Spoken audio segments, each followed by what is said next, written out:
Mayday, mayday! It seems like Patrick Kane's wishes have come true.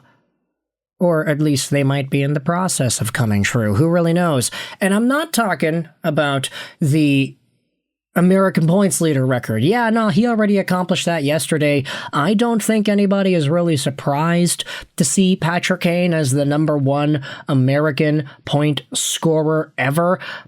I mean, it was about time, right?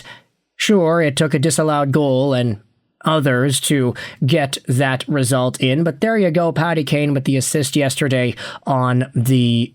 Which goal was it? It was the Ben Sherratt goal, that's what it was.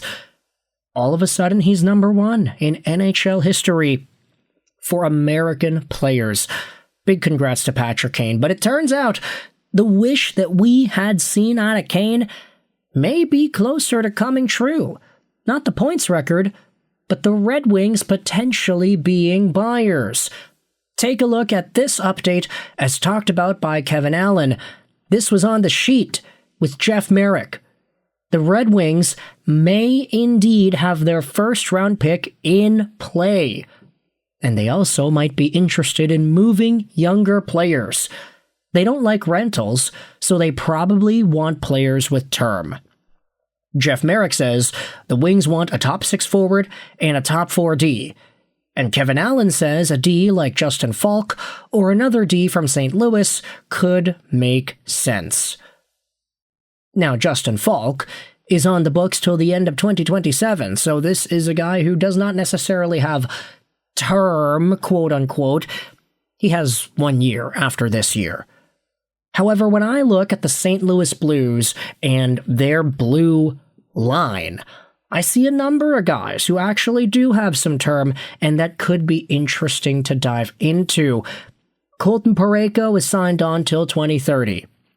Cam Fowler is signed on till 2029.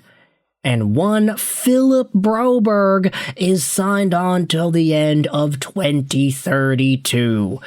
You also have to note that Broberg is the highest paid out of all of these guys, which I would honestly say is quite ludicrous when you just look at the impact and the caliber of talent that these guys all have. Like, I say that fully lifting up Colton Parayko and Cam Fowler, but like, Philip Broberg, the #1 guy in terms of money? That's interesting. I get it, he's 24 years old and he's got a lot more to show for, and I do think that Broberg has shown a very good body of work so far in the National Hockey League, but I guess that $8 million price tag is just really indicative of how NHL defensemen are getting paid these days. We just made a video that acknowledged how Luke Hughes is making more money than Lane Hutson, and Hutson is like the underpaid guy amongst the NHL's young defensemen getting new deals. But Philip Broberg, this season, I mean, he's on pace for 24 points. That's fine, I guess.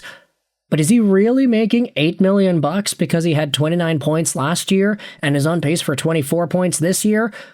Or are they going to give him that money because of what he did in the playoffs, in the finals 2 seasons ago with Edmonton, and based off of where they think this guy could go? I think it's probably the latter. It's not because, oh, we want a guy who gets 20 points a year. Let's give him $8 million.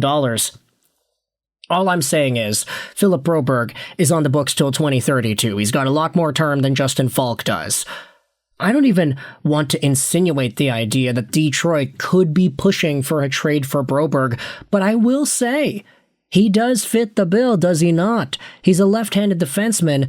The Red Wings are a team that need left-handed defensemen. Simon Edvinsson is out, and that guy has been a very big part of the Red Wings' decor this year. Ben Sherratt just got re-signed. Albert Johansson is still in the mix. Maybe a guy like Phil Broberg can be interesting, but Justin Faulk is over here as well, a right-handed target option. We've already made another video, or several, discussing Faulk and his potential with Detroit, the idea that they could make a trade for him, especially now hearing that Steve Yzerman is interested in trading their first-round pick, and they also would be interested in moving younger players. This is exactly what Patrick Kane was asking for, because if you take a look at the Detroit Red Wings and their draft history, you will see so many prospects, so many guys that were taken with Detroit draft picks, so many talented individuals who are here. And they've had a first-round pick pretty much every single year Yzerman has been in the organization. Bear, Brandsteg Newgard, Danielson, and Sandin Pellikka, Kasper, Edvinsson, Kosa, Raymond, Seider, Zadina, Veleno, Rasmussen. They haven't been a buyer in so long. When was the last time the Red Wings didn't have a first-round pick? It was in 2012. It's been 14 years since the Detroit Red Wings went into a draft and did not select in the first round, and that just indicates the direction that this team has gone down the past few years. Obviously, it makes sense, right? Like, Pavel Datsyuk and Zetterberg were not going to stick around forever for the Detroit Red Wings, so at some point, you needed to just calm it down and try to build the team back up, try to get younger guys, try to get talent that will foster the next generation of Red Wings hockey. Guess what? It's already here.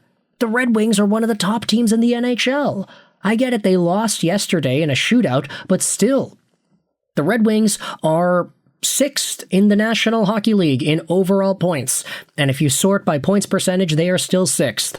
If you go over to the wildcard race, they are 2nd in the Atlantic, and they have themselves a pretty sizable lead of 3 points on these wildcard teams. Heck, there is a 10-point lead, 11-point lead over the teams not in the wild card. Detroit, at this stage, I would probably wager a bet and say that they have a very high chance of making the playoffs, 82.4% according to MoneyPuck.com. This is the time to buy. If there was any version of the Red Wings that has earned the right to be a buying organization, it is the 2025-2026 Red Wings. So now, first-round picks, younger players, they could be in play. Yzerman doesn't want rentals, so maybe they want guys with term.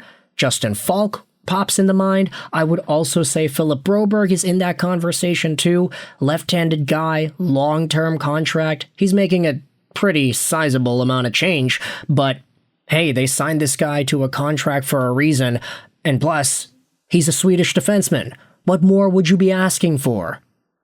Justin Faulk is from South St. Paul, Minnesota, so he, of course, is an American dude, not the same super Swedes like we had seen out of Broberg, but with this update in mind, the idea that the Red Wings are open to moving younger talent and draft picks, I want you to let me know your thoughts in the comment section below.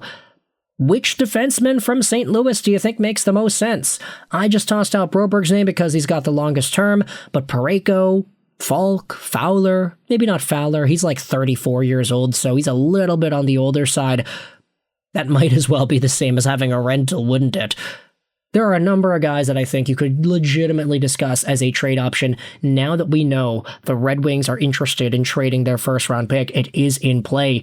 I would not even doubt that they could just sit around and use the pick themselves and get a good player, but we saw what Patrick Kane said the other day. They want to be buyers. The Red Wings have competitive guys that want to be rewarded for their efforts this year. You can let me know your thoughts in the comment section below about which Blues defenseman the Red Wings could go out there and target. I hope you enjoyed this Swedish House Rolls 99, and bye.